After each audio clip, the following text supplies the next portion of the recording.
Ads లేకుండా latest episode చూడండి.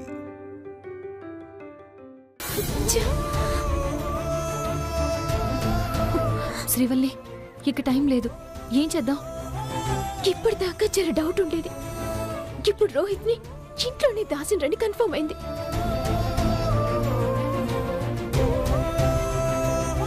ఒక రకంగా చూస్తే మనకి మంచి జరుగుతుందనిపిస్తుంది కళ్యాణి. మంచి జరగడం కాదు శ్రీవల్లి, తాళి కట్టే టైం వచ్చేసింది. ఈ లోపు రోహిత్ ని ఎలా కనిపెట్టడం అదే ఆలోచించాలి.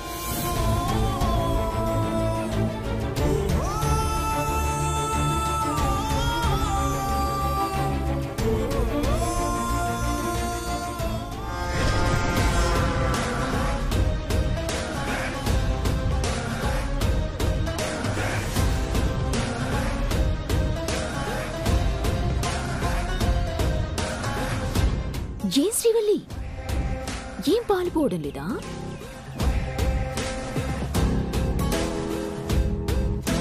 అక్కడ తాళి కట్టే సమయం ఆసన్నమైంది. రోహిత్ ని పట్టుకుని తీసుకొస్తానని ప్రగల్భాలు పలికావు.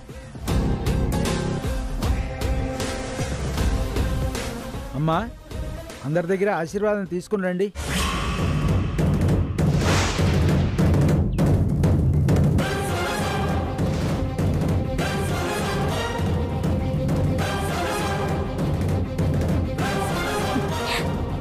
చూసావా, తాళిబొట్టుని అందరూ ఆశీర్వదిస్తున్నారు.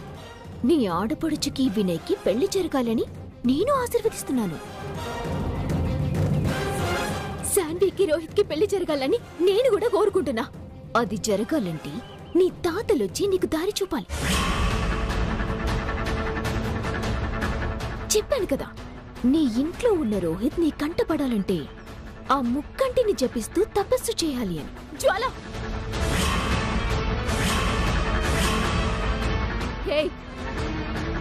నువ్వు నీ అరుపులు దిష్టి బొమ్మలు.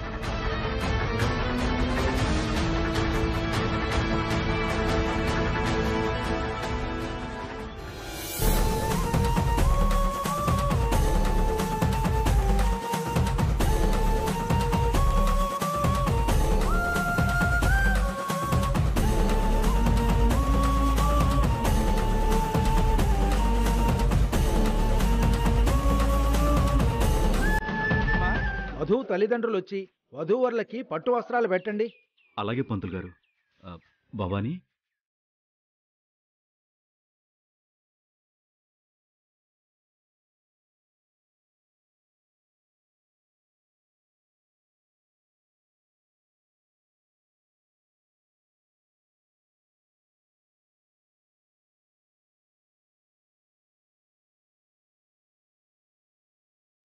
అమ్మా, అలాగే వరుడికి ఏమైనా కానుకలు ఉంటే సమర్పించండి. సామ్రాట్, నువ్వు శ్రీవల్లి కలిసి అబ్బాయికి పెట్టాల్సిన కానుకలు కలిసివ్వండి. అమ్మా, శ్రీవల్లి అది ఈయనే ఉన్నాండి. ఓం సర్వమంగళ మాంగళ్యే శివే సర్వార్థ సాధికే శరణ్యే త్రయంబకే గౌరీ నారాయణ నమోస్తుతే.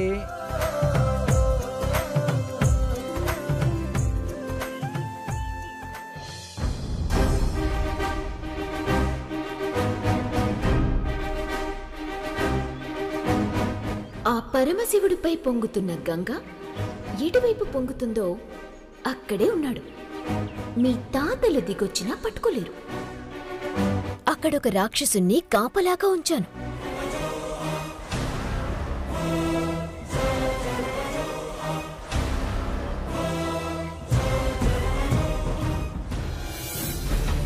మరో వ్యక్తితో తల వంచుకొని తాళి కట్టించుకోలేను.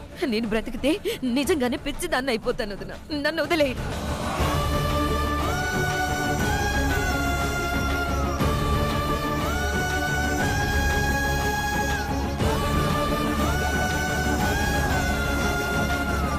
ఏవండి, ఏంటి? ఓసారి జరంత పక్కకొస్తారా? మీతోటి మాట్లాడాలి. ఏంటి ఇప్పుడు మాట్లాడేది? కాసేపు అయితే పెళ్ళైపోతుంది, తర్వాత తీరిగ్గా మాట్లాడుకోవచ్చు. గట్ల కాదండి, జర ఈ ఒక్కసారైనా నా మాట వినుండ్రి ప్లీజ్. శ్రీవల్లి, ఏదన్నా ఉంటే ఇక్కడే చెప్పు. గిడ గింత మందిలో చెప్పేది కాదు, చెప్పరాదు, అర్థం చేసుకోండి. అర్థం చేసుకోవాల్సింది నేను కాదు, నువ్వే. పందిట్లో పెళ్లి జరుగుతుంది, కాసేపట్లో తాళి కట్టబోతుంటే మనం ఇక్కడ ఉండాలి కదా, అది మర్చిపోయి డిస్కషన్స్ పెడతావేంటి నువ్వు? ఏందండి ఇది? ఇప్పుడు మీ మొండిపట్టు మీదేనా? ఒక్కసారి పక్కకొస్తే ఏం పోతుంది? ఇది పెద్ద ఇంపార్టెంట్ మ్యాటర్ అండి. అయితే మాత్రం సమయం సందర్భం లేదా? అంత ఇంపార్టెంట్ మ్యాటర్ అయితే ఇక్కడే చెప్పు, వింటాను కదా. లేదండి. కాసేపు నోరు మూసుకొని అక్షింతలువి. మాంగళ్య ధారణ చెయ్యి నాయనా.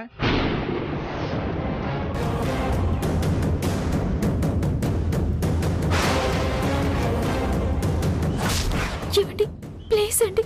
నోరు మోయి. సామ్రాట్ ఏంటి? ఏం లేదు నాన్న.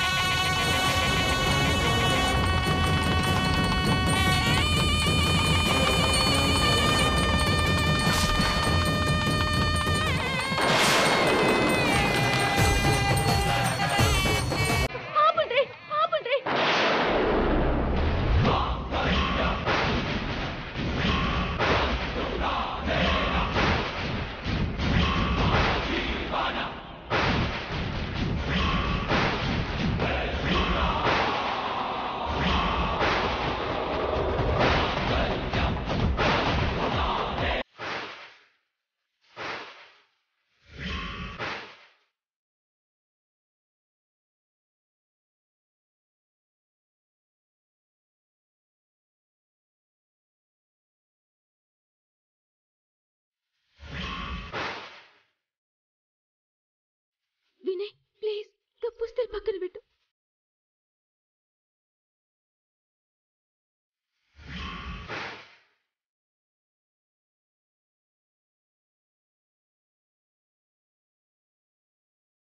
శ్రీవల్లి,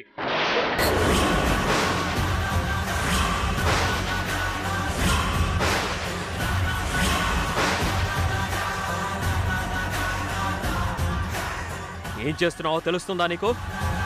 నేనంతా ఏర్కొండే చేస్తున్నా. కావాలని ఈ పెళ్లి నాపిన.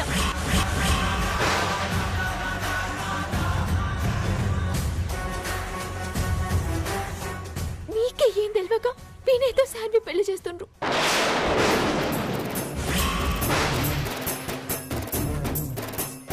మీరు చేస్తుంది మీ దృష్టిలో తప్పు కాదేమో, కానీ శాన్వికి అన్యాయం అయిపోద్ది. అందుకే ఈ పెళ్లి ఆగాలి. నోరు మూస్తావా లేదా?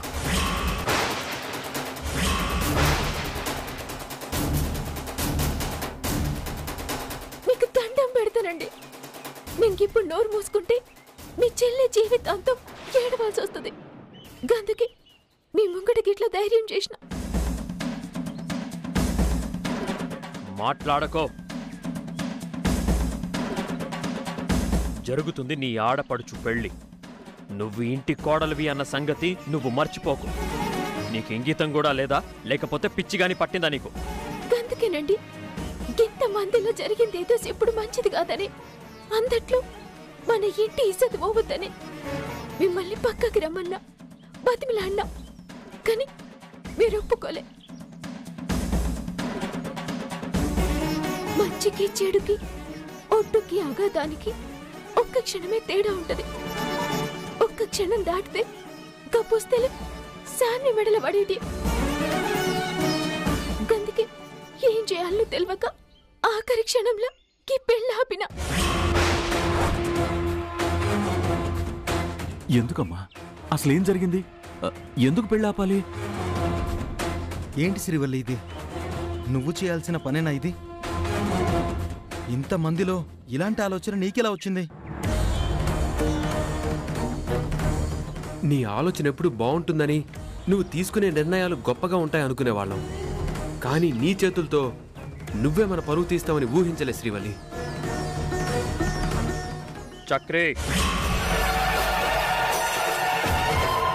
ఈ పెళ్లికొచ్చిన అతిథులకి పెద్దలకి క్షమాపణ చెప్తున్నాను. Sorry for the disturbance. నా భార్యకి కాస్త మెదడు చెడింది, ఏదో దయ్యం పోనింది, అందుకే ఇలాంటి మాటలు మాట్లాడుతుంది. ఈ పెళ్లి జరుగుతుంది.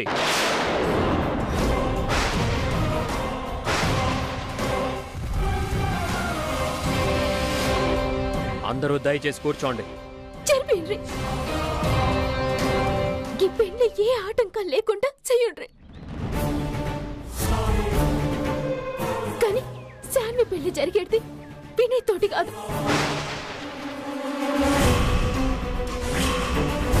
శాన్వి ప్రేమించిన రోహిత్ తోనే జరగాలి.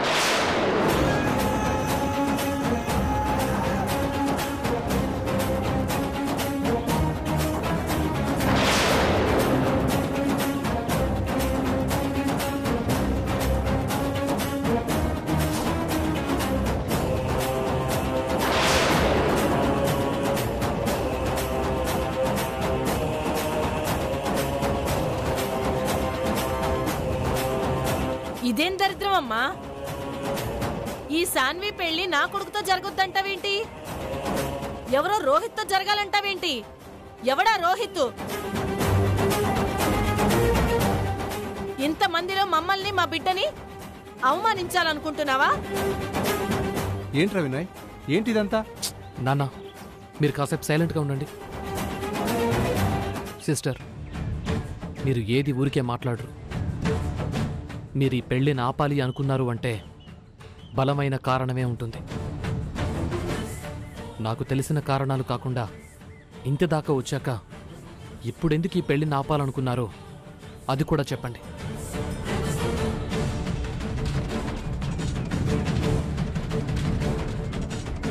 చెప్పేదేమీ లేదు వినయ్. నా చెల్లి గతం గురించి అంతా తెలిసి చేసుకుంటున్నది నువ్వు. నీతో కలిసి బతకాల్సింది నా చెల్లి. నీకు నా చెల్లికి ఏ అభ్యంతరం లేనప్పుడు ఎవరి మాట ఎవరి అభిప్రాయం లెక్క చేయాల్సిన పని లేదు.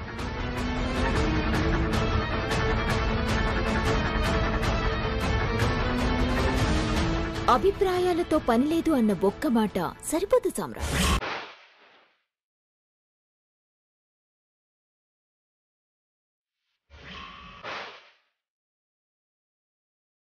మండపంలో పెళ్లి కొడుకుంటాడు, పక్కన నీ చెల్లి పెళ్లి కూతురే ఉంటుంది. కానీ నువ్వు కట్టుకున్న భార్య మాత్రం ఈ పెళ్లి ఆపాలి, ఎవరో రోహిత్తో పెళ్లి జరగాలి అంటుంది.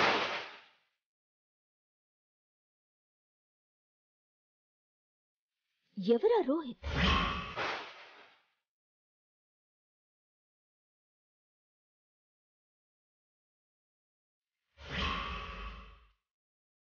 పెళ్లి కూతురు రోహిత్ అనే వ్యక్తిని ప్రేమిస్తే మరి వినయ్తో ఈ పెళ్లెందుకు జరిపిస్తున్నట్టు?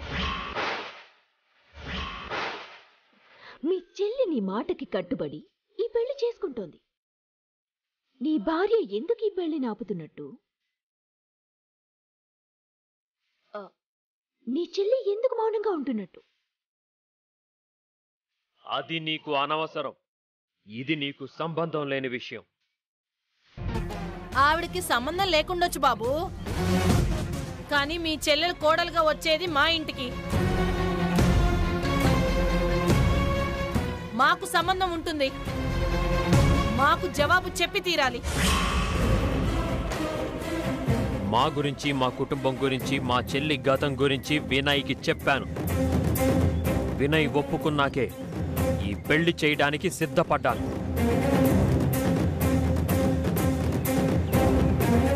సార్, ఇప్పటికీ నేను ఆ మాటకు కట్టుబడి ఉన్నాను. కానీ చివరి క్షణాల్లో సిస్టర్ ఈ పెళ్లిని ఎందుకు ఆపాలనుకుంటోంది?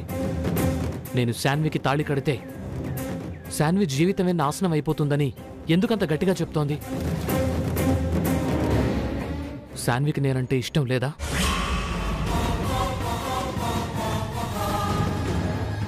ఈ పెళ్లి జరగటం మీ ఫ్యామిలీకి ఇష్టం లేదా? నా ఫ్యామిలీకి ఇష్టం లేకుండా, నా చెల్లికి ఇష్టం లేకుండా వ్యవహారం ఇంతదాకా వస్తుందా వినయ్? ఆ మాట చెప్పాల్సింది నువ్వు కాదు సమ్రాట్, నీ చెల్లి శాన్వి.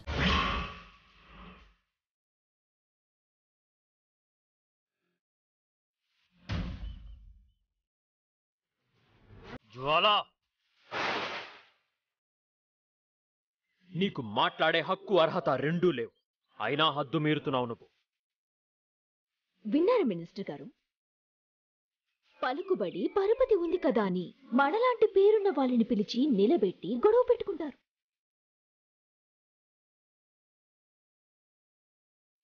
ఇదేం సంస్కారం అని అడిగితే ఇదిగో ఇలా హక్కుల గురించి మాట్లాడతారు. ఇది కరెక్టే అంటారా సార్?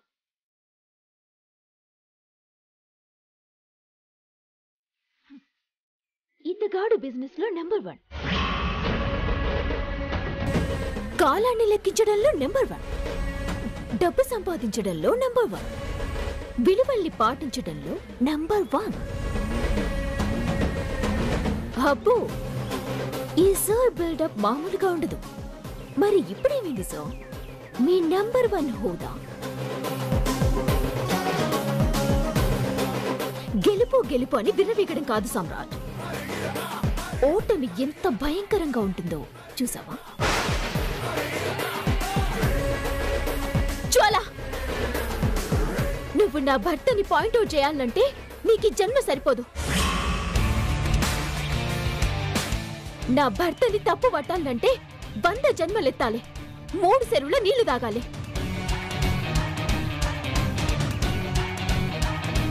నా భర్త ఊహాశక్తికి భయపడే నువ్వు, నా భర్త విల్ పవర్కి వణికిపోయే నువ్వు, నా భర్త సంస్కారం గురించి మాట్లాడుతున్నావా? విజయం అంటే వ్యాపారం కాదు, కుటుంబం కూడా అని నమ్మి మా కుటుంబం గౌరవాల్ని, మా కుటుంబ మర్యాదని ఉన్నత స్థాయిలో నిలబెట్టిన మనిషి నా భర్త. అంతటి మనిషిని నీ ఏలెత్తి సూపనికి నీ బ్రెయిన్ కున్న పదునెంత, నీ బతుకున్న విలువెంత? మాటలు చెప్పడం కాదు శ్రీవల్లి, విలువలు గౌరవాలు తేలాలంటే నీ ఆడపడుచు నోరు విప్పాలి.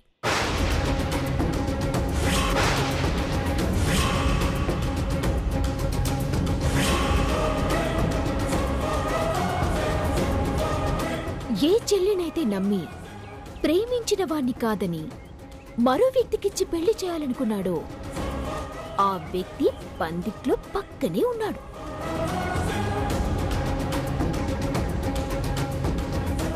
నీ ఆడపడుచుని చెప్పమను, నేను ఎవరినీ ప్రేమించలేదు, వినేని ఇష్టపడే పెళ్లి చేసుకుంటున్నాను అని ఒక్క మాట చెప్తే నీ భర్త నమ్మకం, గౌరవం అన్ని నిలబడతాయి కదా. అప్పుడు ఈ జంట మీద 4 అక్షింతలు వేసి వెళ్ళిపోతాం కదా. సామ్రాట్ గారు చెప్పించండి, గట్లెందుకు చెప్తే నా ఆడపడుచు? మరొకరిని ప్రేమించింది నిజం, తన అన్న మాటకి తలదించుకొని ఈ పెళ్లి కొప్పుకున్నది నిజం. అయితే ఇంకేంటమ్మా సమస్య? ఈ అమ్మాయి చెప్తే సరిపోతుంది కదా, తనకిష్టం లేకుండా పెళ్లి జరుగుతుంది, నేను మరో వ్యక్తిని ప్రేమించానని చెప్పమను.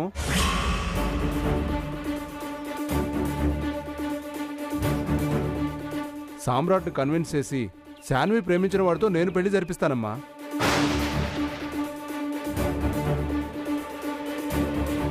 చెప్పు శాన్వి. శాన్వి అడుగుతున్నారుగా, చెప్పు.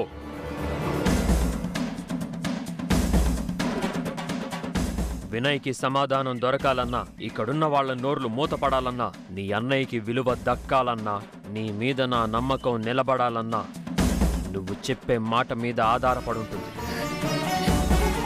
చెప్పు శాన్వి. నేను రోహిత్ని ప్రేమించింది నిజం.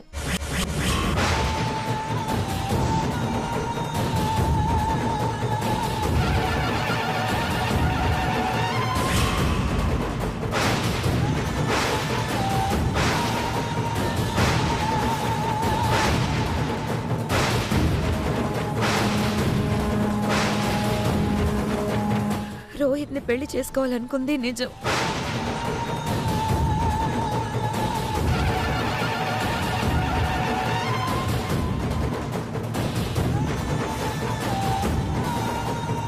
రోహిత్ నన్ను ప్రేమించాడు, కానీ మా అన్నయ్య ముందు నిలబడలేకపోయాడు, ఆ శక్తిని సంపాదించలేకపోయాడు.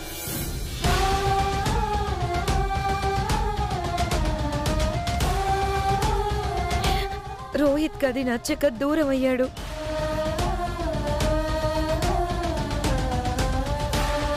నేను మా అన్నయ్యకు దగ్గరయ్యాను. మా అన్నయ్య నమ్మకాన్ని నిలబెట్టడానికి, మా ఇంటి గౌరవాన్ని కాపాడడానికి, మా అన్నయ్య ప్రేమ పొందడానికి నేను ఈ పెళ్లికి ఒప్పుకున్నాను.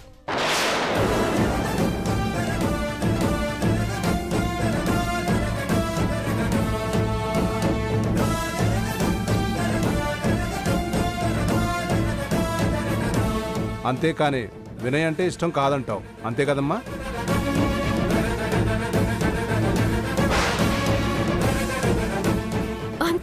ఏ అమ్మాయి అయినా ఏం చెప్తుంది సార్?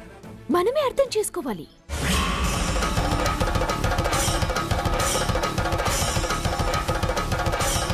ఏమండి, మీరు కోపం తెచ్చుకోకండి. ఇక్కడ ఎవ్వరి అభిప్రాయంతో పనిలే, ఎవ్వరి మాటలు అవసరం లే. మీరే ఆలోచించండి. శాన్వి భవిష్యత్తు కొరకు మీరు నిర్ణయం తీసుకోండి. మీరు అనుకుంటే శాన్వి పెళ్లి రోహిత్తో జరుగుద్ది. అది జరగదు.